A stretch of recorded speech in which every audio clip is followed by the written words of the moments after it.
Hello, everybody. It is 1 p.m. where I am. It is just past midday where Hanya is in the UK.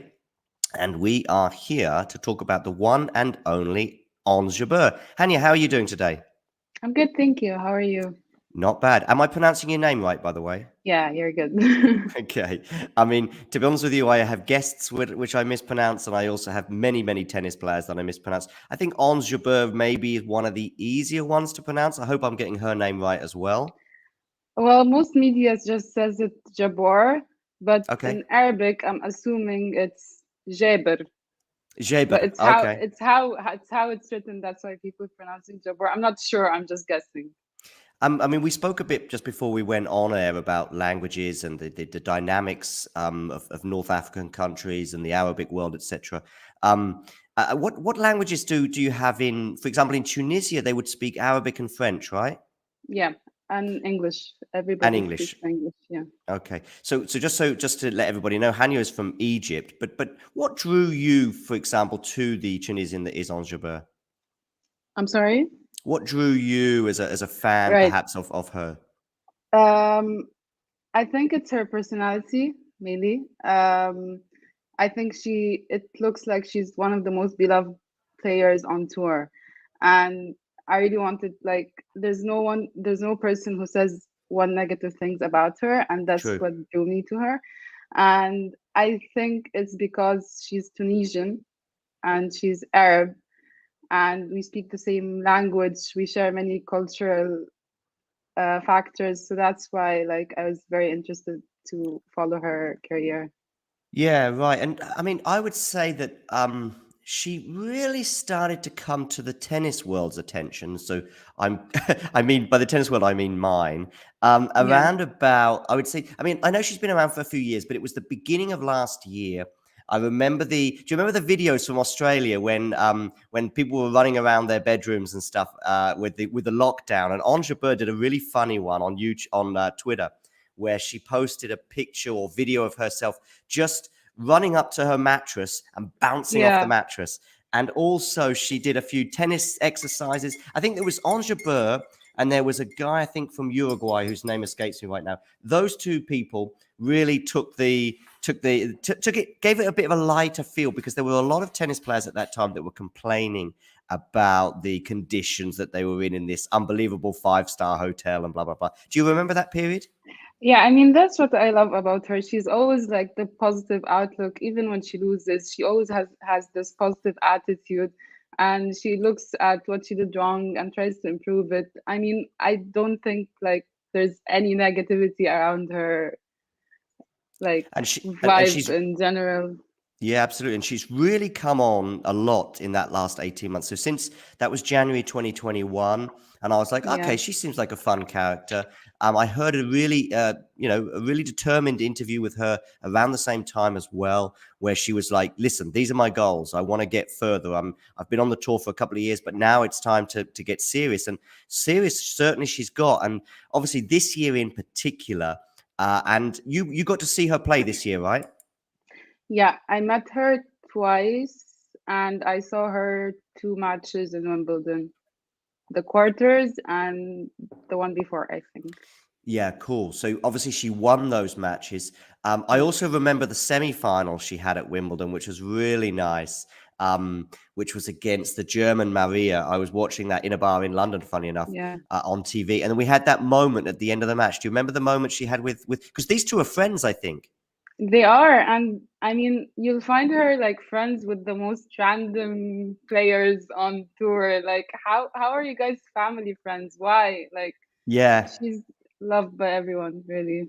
I mean, Maria, for example, is a German with Yeah. kids and lives in the US. And you wouldn't think that her and Ons Jabeur would cross paths, but they seem to have become Yeah. friends. And at the end of that match, do you remember what happened between her and Maria? Because if you don't, I can fill you in. I think she didn't celebrate until she was off court, and she kept cheering her and shared the moment. That's what I remember.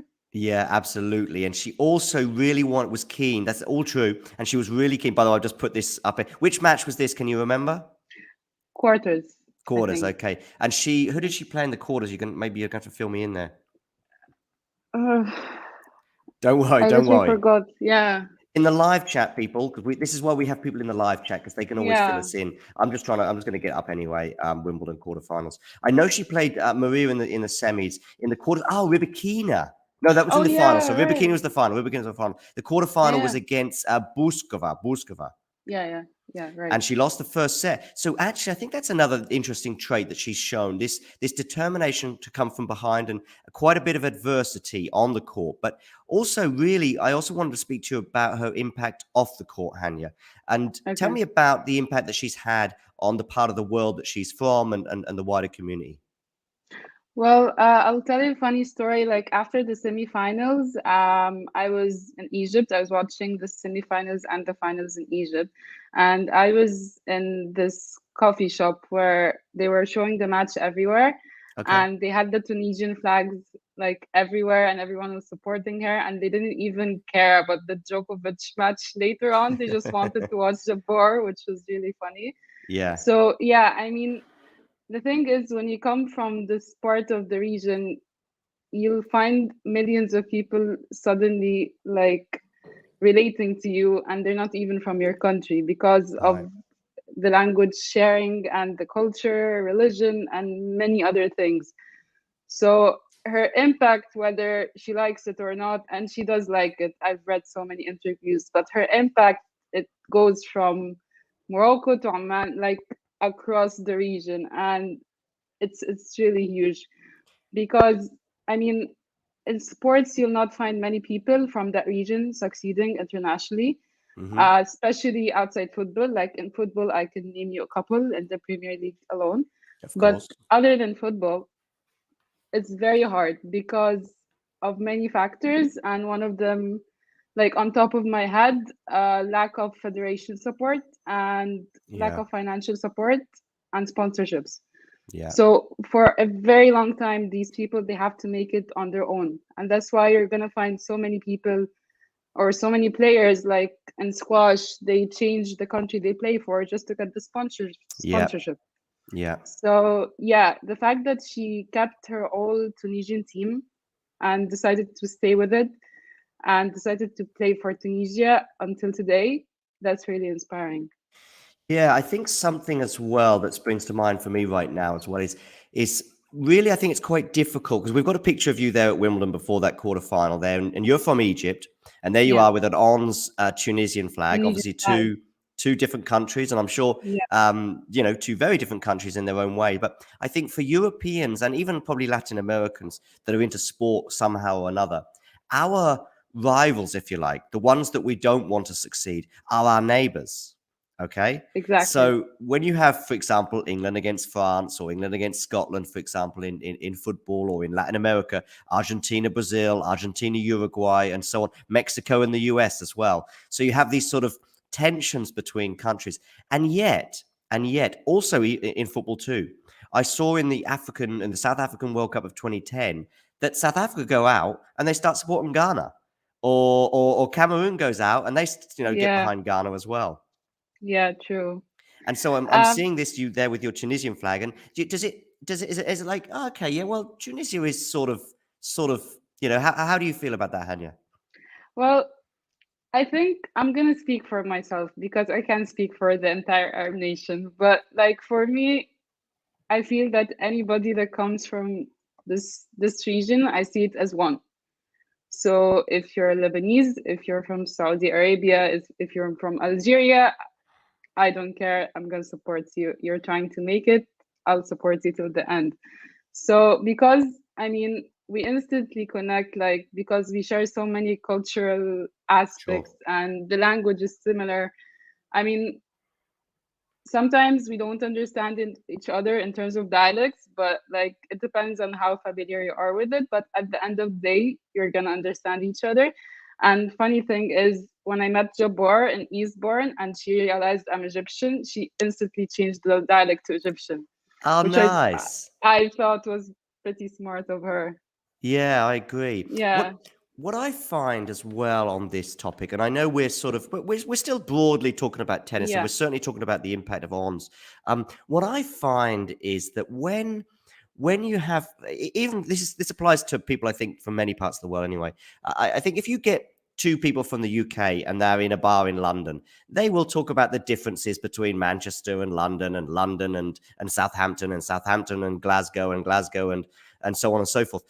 When you get those people in a slightly different community, in a different environment, let's say they're in Berlin, for example, or let's say they're in Brazil or wherever, then suddenly that relationship becomes a bit tighter. And I imagine in London, is there a sort of an Arabic community as well Yes. that people hang out? It doesn't really matter if you're Tunisian or Algerian or whatever part of the world you are from, or the Arabic world you're from.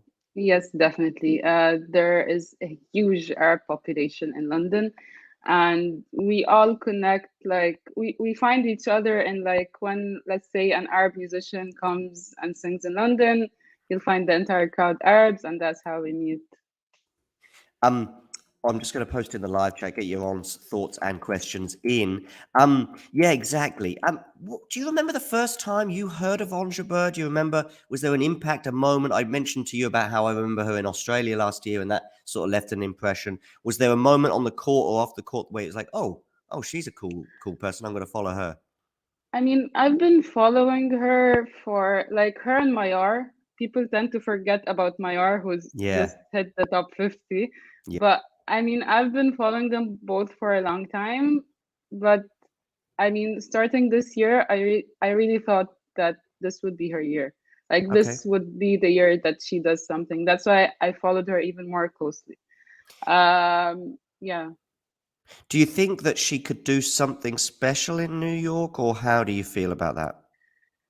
Well, the thing is, with Jabeur is you don't know which Jabeur is gonna show up to the tournament. Like she can either rock it and reach the final or lose from the first round, like with the French Open.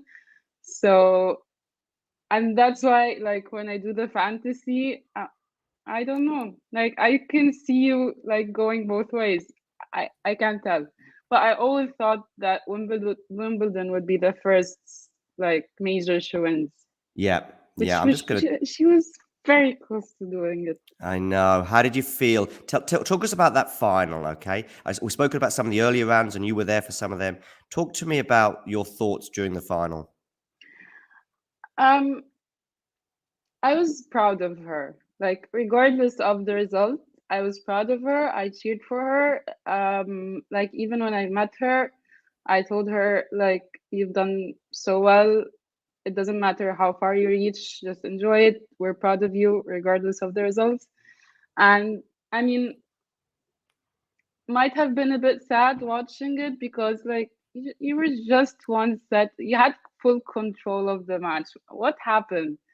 Yes, But she I did. mean, yeah, but I mean, I think she does her best. So if she didn't win, then she couldn't win. Like, Yeah. As I say, I've been following her a bit more closely in the last 18 months. And mhm, something that changed, I would say, last year, actually, and compared to this year, is I do think she's become stronger mentally. I do think that true. she has grown and now is one of the serious people that when we go into any tournament, you have to talk about Ons Jabeur. That wasn't the case True. 18 months ago. We wouldn't really be talking True. about Jabeur. So that's something that has changed, and all credit to her for that. I did start to worry, though, at the beginning of that second set in the final against Rybakina, because Rybakina seemed to step it up. And I think, particularly in the third set, Jabeur, I think maybe she got a bit confused, a bit not sure with some of her shots. I saw her getting quite annoyed with herself when she would do a slice, for example, and she'd be like, "Oh, I could have, used a backhand, a normal backhand on that." And I'm not sure if that was the occasion, if that was Rybakina or a bit of both that got to her. And maybe the nerves, like she's like, I'm almost there. And Yeah, that's just sink it all sunk in. And that I think it might have it may have done. You increased the might nerves. listen, Yeah. Hanya. I mean, I think she had a chance to break at the beginning of the second set, or she was Yeah. certainly there or thereabouts. But I think you've brought up a really good point, because in tennis, there's a couple of things. First of all, you've got to get over the line. There's no clock that we can just kill them. You and I both are fans of football. In fact, you were at Old Trafford, weren't you, on Monday? Yeah. Yes. Yeah. So you and I, and you're a United fan, right? Yeah. Yeah, so me too. I've got my shirt on now because obviously we're kicking off I in can 15 see. minutes. I've got my mug as well. And despite the fact that there's a well-known Egyptian playing for the other side, Liverpool, you were there supporting United on Monday. Yeah. I was like 2% happy that he scored. I was talking Oh to my yeah, friends yeah, and yeah. I was like, okay, he can score, but It was the perfect Manchester result. It was the perfect result needs for to you. win. Yeah, exactly. Anyway, yeah. So yeah. So back to the tennis and back to that final and this psychological thing of being quite close to the finish line. You know, seeing the trophy there, seeing that this could be me. This I could win it. And there's two people that spring to mind now. One is a guy called Bagdatis who was around in the 2000s, and he had those Okay. same thoughts. He won the first set against Federer in the Australian Open final, and I think he was a breakup in the second set. And he said to himself, "I might win. Oh my goodness, I might win." Rafa Nadal, a few years later, had the same thoughts. He has, I think he has championship point against Federer in that 2008 final that people still talk about today. And he's serving now, and he's got championship point. And he said, for the first time, I thought I might win Wimbledon for the first time as it was then. And he Yeah, double faults, and exactly. he does go on to win the match, but there was a lot more to come. Um, this is great. Connor, by the way, who I also know, says a panel of United fans talking tennis. What's not to love? Couldn't agree more, Connor, and great to have you on board. Yeah, so that is something, and so you think the nerves might have got to her in that final at I that mean, point. I can talk on her behalf. I'm just like saying what would go through my mind if I was in her situation. Like Wimbledon is the one tournament she said she wants to win, and that was her goal. Like she wants to win Wimbledon. And if you're this close to the like finish line and it all starts to sink in, I think I would panic for a couple of games. I definitely would panic. Um, I've just been looking at the draw, and you mentioned the fantasy, and there's a few different websites and apps you can use to predict what's coming up at the US Open. And I do think that since Wimbledon, there has been a slight dip.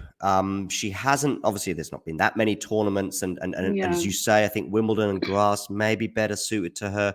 So there does seem to be a little bit of a little bit less optimism. I think going into Wimbledon, some people were predicting her to win. I've not heard anyone predicting her to win the US Open. No. I had her in the Wimbledon final. I had her Did winning you? Wimbledon. Did Yeah. you? Oh, Yeah. that would I have. was this I was this close to winning the bracket. Yeah, okay, win the bracket, yeah. So, Yeah. but nobody has that same sense of optimism, I think, coming in, partly because of the results she's had since, partly because I think probably hardcourt isn't made. I mean, she can play decent a bit, but I think, funnily enough, despite the differences, clay and then obviously the grass court season tend to favour her game a bit more. And in fact, I've just been looking through my predictions. She's due to play. If this pans out the way I think it will, she'll probably play a woman called Shelby Rogers in the third round. And actually, I've got her losing that match. Me So too. Tunisians and Egyptians and Arabs and anybody who's a big fan of Ons Jabeur, you're free to criticize my prediction here, but I've just got a feeling that this might not be her tournament. I mean, I have the same prediction, to be honest. Okay, okay, I don't have her making it past this round. But I hope she proves us wrong. I mean, it's Jabor. Like yeah, we don't know. Like just give us like to the first match, and we're gonna know which Jabor showed up to New York. Like absolutely. I yeah. When you were at Wimbledon this year, and you're Eastbourne as well, right? I went to Eastbourne and Queens. Yeah, And Queens as well. Okay, cool. yeah. When you were there and you were obviously supporting Jabeur, did you meet other people that were supporting her and have random conversations with people that you've never met before and may never meet again? Yeah, definitely. Like during her matches, especially like finals and beyond, the amount of the Tunisian flags just walking around Wimbledon was hilarious. Like, I can and imagine. like if I'm walking down the street and another fan comes across and we're both holding the Tunisian flag, we're like, hey, where are you from? And we just start talking to each other and instantly connect. Like, yeah. Did you also manage to meet? Where's her husband from, by the way? I think he's Tunisian and Russian. Oh, okay, because he took He's the both. picture that we've got for the thumbnail here, right? Yeah, he did. And that's nice because you sent me a few pics of you and Ons and your your time this summer supporting her, and you said there was one that was I think was a selfie, and there was another one. Were they both at Eastbourne? Those? No, the first one which her husband took was in Eastbourne. Mm-hmm. And that's because I think he saw me like breaking down when I first met her, and he's like, "Can I take the picture?" I'm like, "Yeah, please." And he took the picture. And the other one was in Wimbledon before her quarterfinals match. I went to her practice before the match, Cool. and I saw the Netflix crew filming for the show that's Oh coming next yeah, year. right. Yeah, she's on it. I think. I mean, they were filming with her, and I saw her that day as well, and they usually don't like to take pictures or interact with people before the match, immediately before the match. But like when she heard me speaking Arabic, she's like, "How much are you willing to pay for the picture?" I'm like, "I'm gonna give you a very big hug," and she gave me the hug, the picture, and a Wimbledon ball. Wimbledon ball. So Yeah, that's right. I want to mention the I Wimbledon ball that died. she gave you. Yeah. Yeah. Do you have the ball still at home somewhere safe? Yeah. Let me get it. Hang Go on, go get it. on. Go get it. I'll just keep talking while you're gone. Yeah. So regarding the US Open, I have it getting to the third round, but that's also partly because I think Shelby Rogers is due a good tournament in North America. But anyway, that's a different point. We've got the ball. Let's have a look. Yeah, so this is the one that she gave me, Nice. and this one I took from Sonigo, Oh, and cool. Schwartzman signed it. Oh, great. This is great. Yeah. What you need though, maybe for next time is one of those. I love those big tennis balls that I see the kids getting, and I don't know how the tennis players manage to sign them, but they do. And it's been a great summer, of course, for Ons, and I hope that we get more great summers and perhaps even autumns and winters from her. But I do get the impression that she is probably more likely, if she's going to win a major, it will be either the French, where she went out in the first round this year. That must have been very disappointing. Yeah, I mean, she just won Madrid and reached the That's final right. in Rome. That's Uh, right. she was like the top for anyone doing the prediction for Roland Garros. But I mean, yeah, that's the beauty of supporting Jabeur. Yeah. She peaks when you don't expect her to peak. Sure. What do you think went wrong for? Well, I'll give you my thoughts on Jabeur. There was that you, as you say, she had a great clay court season. I think you said she won Madrid and got to the final of Rome, which just tells you that this is somebody who is probably, one of the favourites, at least to get to the final, especially if you can avoid Swiatek as far as possible. But Swiatek was always going to be the favourite of the French, but then there was a group of players, of which we have Coco Gauff and Ons Jabeur in that group, who we were thinking quarterfinals, semi-finals, final. And yet she goes out in the first round. I just thought that and she said some things. She thinks that maybe she played a bit too much tennis in the build-up. That's what she said. Then, of course, at Wimbledon, I think she took things a little bit easier. Did you see her play in the doubles, by the way, with Serena? No, I mean, that day there were tube strikes across the nation, and I don't know how I managed to get to Eastbourne, but the match was at night, so I didn't want to risk it. So I just, as long like I did my pictures, I met everyone I wanted to meet, and I just went home before the match. How far is Eastbourne from London? An hour, Yeah, I think. it's on the south coast, right? Yeah. I'm just letting the wider tennis community know, because we hear of all these different tournaments all over the world, but we don't always know exactly where they are.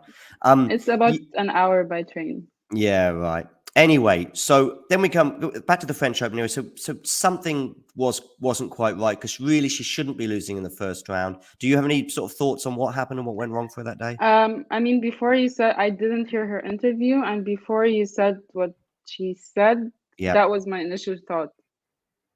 yeah, that she was obviously playing a bit too much back tennis. to back very strong tournaments and reached the final in both. She might have been just like worn up. I'm not sure. Yeah, but that was my initial analysis. Do you know how old Ons Jabeur is, by the way? Because I'm not quite sure myself. 27, 28? 27, 28. I'm not sure. I'm just going to have a quick look now before we go. Yeah, she's 27. She'll turn 28 tomorrow.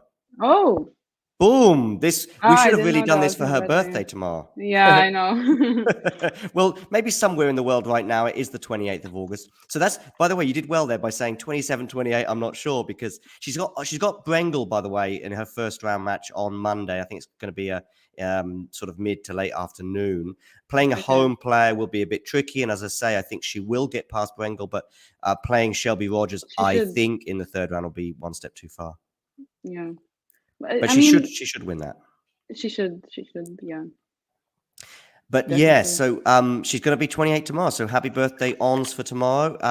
Connor there, by the way, thinks she might well get to the quarterfinal, which I think would represent a success on the hard courts of New York. I So hope she yeah, wins the whole thing, but of course I you do. mean, Of course you do. And it yeah, could happen. It could happen. yeah, exactly. The craziness thing with the women's tennis right now is that any one of about 20 or 30 players.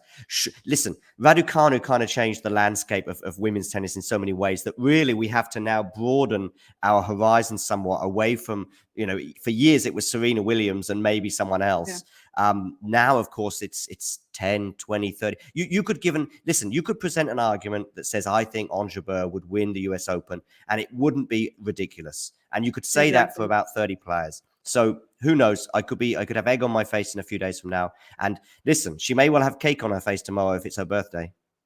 Yeah, I mean, I really don't know how far she's. I mean, I can. She's probably not gonna lose the first round, but she can have. She can. I don't know. I can't tell. She can either lose very early on or make it to the final. I don't know. Are there any It other can go both ways. Are there any other players either on the men's or the women's side from the Arabic world who you kind of root for when you watch them play? Men, I'm not sure. I don't think so. But women, Women, Mayar. She's the Mayars, only we one. touched on earlier, yeah. Yeah. You said to me that you made one or two notes. Is there anything we haven't addressed, by the way, from your notes that we've spoken about? Because we've spoken about quite a bit regarding Ons. Yeah, I mean, I think we somehow managed to tackle all the points at random Random parts moments. of. Yeah, exactly. Of course, Uh, it's not just Arabic tennis. Of course, it's also African tennis, and yeah, I think, of course, we've got this sort of North African and Central African, if you like, divide. I don't know if she bridges that, and of course, there are very few players that have ever really made it from the central or northern parts of Africa. Of South Africa's had quite a few players over the years, and still a few on the tour that have had a fair amount of success. But you did say to me before that you think she's had an impact not just on Arabic tennis but also African tennis, right? yeah. I mean, and that's the beauty of originating from this region. You associate with so many different people.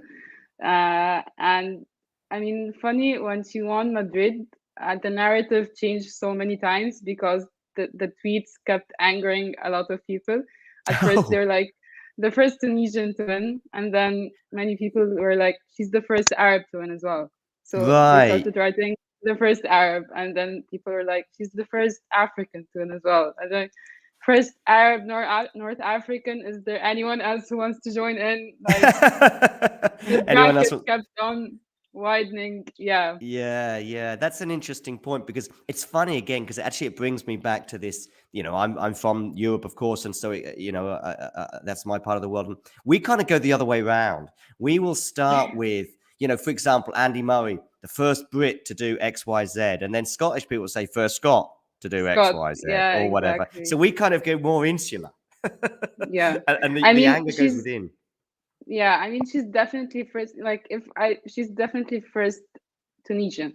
That's where she's from, Yeah. and then she also represents all the Arabs, and she also represents the entire continent of Africa. And if you want to even extend it further, we might say she represents the Middle East. Like, Yeah, it's absolutely. the entire region.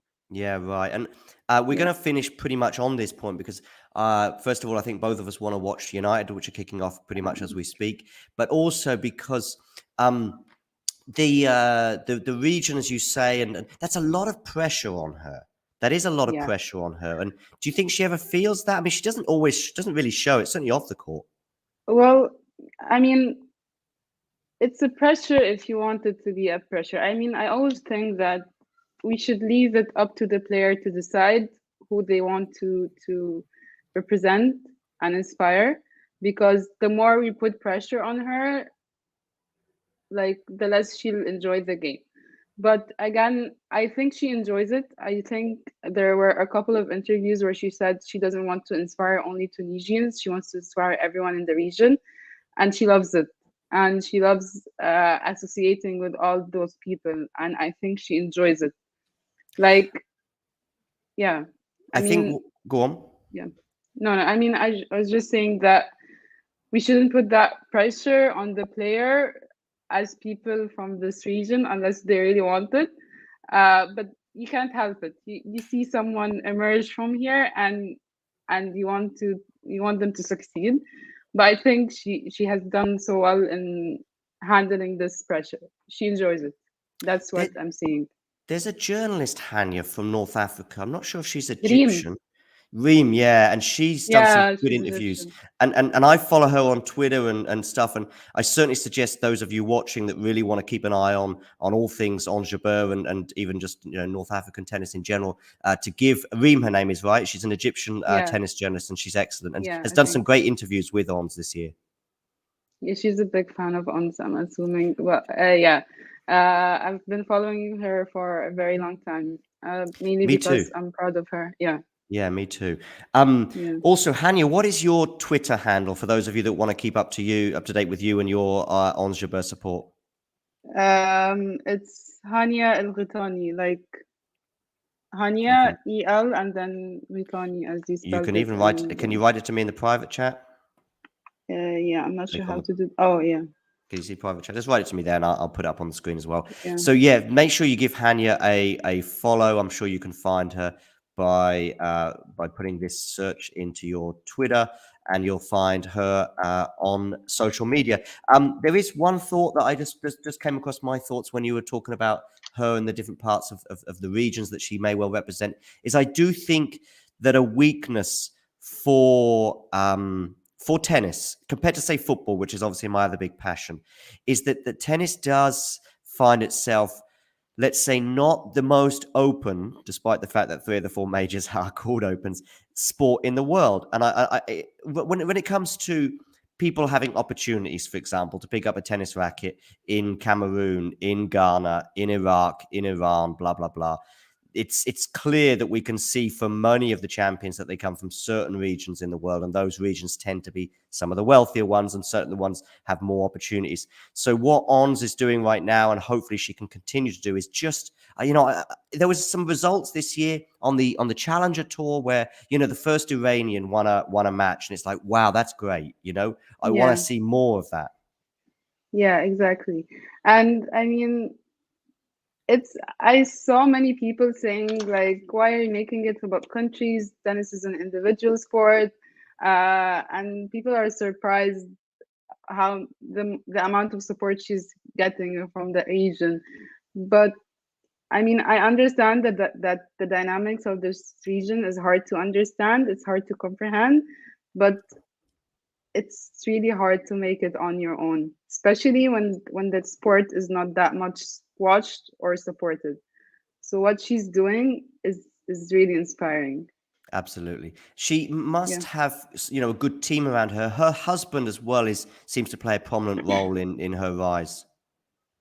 I think he's part of the team as well. That's Yeah. right. That's what I thought. And her coach is also Tunisian, I think. Oh, okay, cool. So yeah, Yeah. so I mean, there's obviously she's got a great support team around her, but ultimately, tennis is an individual sport, and it is kind of up to you. Despite now having a bit of coaching allowed on court, it's still up to you to problem solve and to win tennis matches. And Ons has won a lot of those this year in Yeah. particular. So we'll be following her in New York.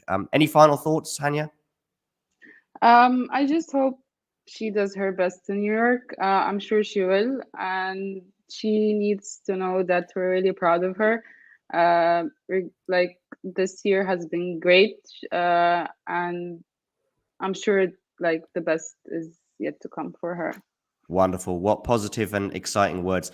On that note, Hanya, I will be bringing this to a close so we can switch our TVs on and switch sports. And Hanya, watch thank you. United lose. Yeah, well, until Monday, I would have thought the same, but hopefully Yeah, we've turned a corner. Yeah, yeah, I hope so. Hanya, listen, thank you very much for coming on, and we'll Thank definitely you. have you on again soon. Thank you so much. Take care. Bye bye. Right, bye.